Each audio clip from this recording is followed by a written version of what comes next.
नमस्कार आदाब। मैं सैयद तकवी। इकबाल ने कहा था कि सारे जहां से अच्छा हिंदोस्तां हमारा। फिर आखिर क्या बात है कि लोग इस प्यारे से देश को छोड़ करके जा रहे हैं। इस देश में सारी पुरानी चीजों को नष्ट किया जा रहा है, विरासतों को मिस्मार किया जा रहा है। तो क्या इकबाल का कहा गया ये मिसरा अपना मतलब खो चुका है? उसके मतलब भी नष्ट हो चुके हैं। जब बात भारतीय अमीरों की आती है तो अक्सर ये सुनने को मिलता है कि वो अपनी जिंदगी के सभी ऐशो आराम वाली चीजों को छोड़ करके बाहर किसी विदेश में बसने का ख्वाब देख रहे हैं। सवाल ये उठता है कि आखिर क्यों भारत को छोड़ करके ये पैसे वाले अमीर लोग जा रहे हैं? क्या वो यहां के बढ़ते टैक्स से थक चुके हैं या फिर यहां की ट्रैफिक व्यवस्था से परेशान हो चुके हैं या जाम में फंसने से परेशान है? भारत की कॉरपोरेट दुनिया की शायद ही कोई ऐसी बड़ी शख्सियत हो जिसका विदेश में अपना घर ना हो। Henley private wealth migration report 2024 के मुताबिक इस साल के अंत तक 4,300 करोड़पति इस देश को छोड़ रहे हैं। पिछले साल 5,100 करोड़पतियों ने इस देश को छोड़ा था। इनके बारे में क्या कहा जाए? यह भी एक अजीबोगरीब बात है कि जब भारत $5 ट्रिलियन की जीडीपी के साथ विश्व की तीसरी सबसे बड़ी अर्थव्यवस्था बनने जा रहा है, जिसका सरकार दावा करती है, उसके बाद भी भारत को इस उपलब्धि तक पहुंचाने वाले लोग अपनी इस मातृभूमि को छोड़कर सिंगापुर, दुबई, न्यूयॉर्क, लंदन, इन सब जगहों पे जाकर के क्यों बस रहे हैं? उसका हिस्सा क्यों बन रहे हैं? भारत के जो अमीर लोग हैं उनके लिए अब संयुक्त अरब अमीरात, लंदन, फ्रांस, थाईलैंड, इन सब के महंगे और आलीशान घरों के बारे में बात करना अब फैशन हो गया है। साथ ही साथ वे भारतीय शहरों के खराब जीवन स्तर का रोना भी रोते हैं। जहां पैदा हुए, जहां पले बढ़े, उसी के बारे में रोते हैं। मैफेयर लंदन के सबसे महंगे अपार्टमेंट्स में उन लोगों के फ्लैट्स हैं जो भारत में अलग अलग बड़ी बड़ी कंपनियों से जुड़े हुए हैं। अमीर भारतीयों के लिए स्विट्जरलैंड और अन्य देशों के बैंक खाता खोलना कोई नई बात नहीं है। अगर आप स्विट्जरलैंड में खाता नहीं खोल पा रहे हैं तो एक सवाल उठता है कि क्या आपने वास्तव में हकीकत में पैसा कमाया है? क्योंकि जो रिचेस्ट पर्सन्स हैं उनका मानना है कि यहाँ के बैंकों में पैसा रखना तो जैसे खुद के मुस्तकबिल को, भविष्य की वित्तीय सुरक्षा का तामझाम करना है। भारत में तो उनकी मेहनत का पैसा टैक्स में ही चला जाता है, उसमें फंस जाता है। लेकिन विदेशी बैंकों में ये बिना किसी परेशानी के आराम से रखा रहता है। अमीरों के लिए भारतीय पॉलिटिक्स का हाल भी कोई खास अच्छा नहीं है। कोई अच्छी तस्वीर निकल के सामने नहीं आती। जब हर रोज किसी ना किसी नेता का ट्वीट सोशल मीडिया पर ध्यान खींचने के लिए या आपको चौंकाने के लिए आता है तो समझ लीजिए कि उनका ध्यान भारत के बजाय कहीं और जा चुका है।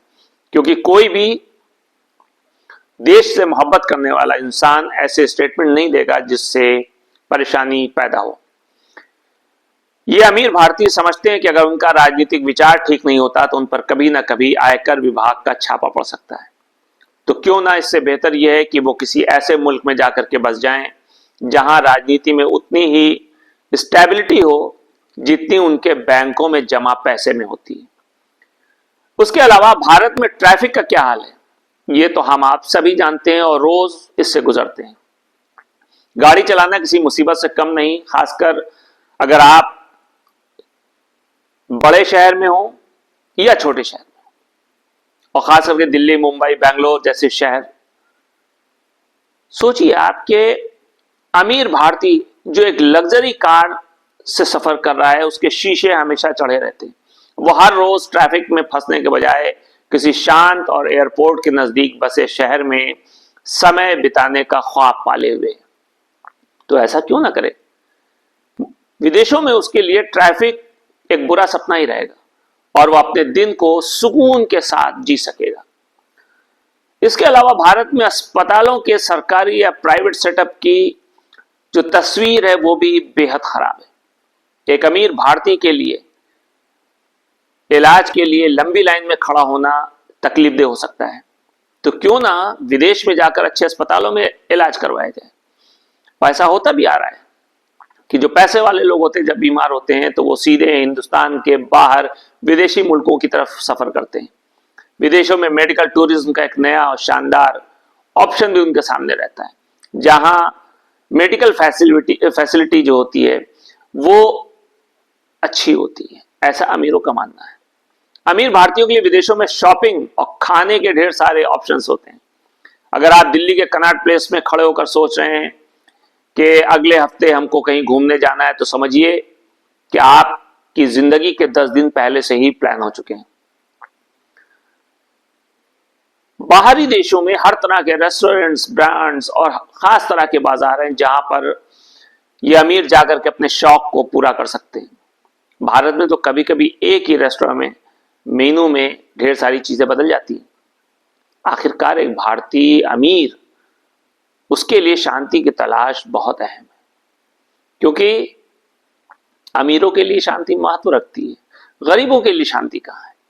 भारत में तो हर गली में शोर और धूल के साथ जीना पड़ता है, लेकिन विदेशों में वो आराम से एक शांतिपूर्ण और सुकून का जिंदगी बिता सकते हैं। जिनके पास पैसा है उनके लिए नेचर भी है, उनके लिए सुकून भी है, अमन भी है, शांति भी है, पैसा भी है, जितना काम करना चाहें वो कर सकते हैं।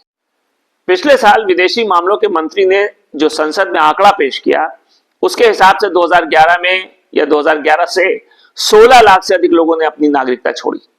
पिछले ही साल नागरिकता छोड़ने वालों की संख्या 85,256 से बढ़ करके 2,25,620 हो गई।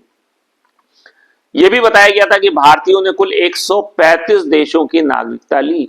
इसका मतलब समझिए आप, इसका मतलब यह है कि भारतीय यानी इंडियंस किसी भी कीमत पर देश छोड़ना चाहते हैं और किसी भी दूसरे देश में बसना चाहते हैं। तो अब आप समझ गए होंगे कि क्यों अमीर भारतीय भारत छोड़कर विदेशों में बसने की योजना बना रहे हैं। ये कोई नई बात नहीं है, बल्कि ये उनके ऐशो आराम और जिंदगी से जुड़ी हुई बातें। आखिरकार हर कोई चाहता है कि उसकी जिंदगी बिना किसी तनाव के और आराम से बीते, और अमीर भारतीयों के लिए विदेशों में ये सब पाना शायद थोड़ा आसान हो जाए। लेकिन क्या किया जाए, भारत को छोड़कर अमीरों का ये यहां से पलायन क्या सही है? क्या इससे भारत की अर्थव्यवस्था को कोई फर्क पड़ेगा? ये सवाल हम फिर किसी एपिसोड में लेके आएंगे, लेकिन फिलहाल तो इतना कि विदेश जाने का फैसला अमीरों के लिए सिर्फ एक लुक्स और आराम की बात है, बल्कि शायद उनकी जिंदगी के लिए ये एक नए चैप्टर की शुरुआत भी हो सकती है।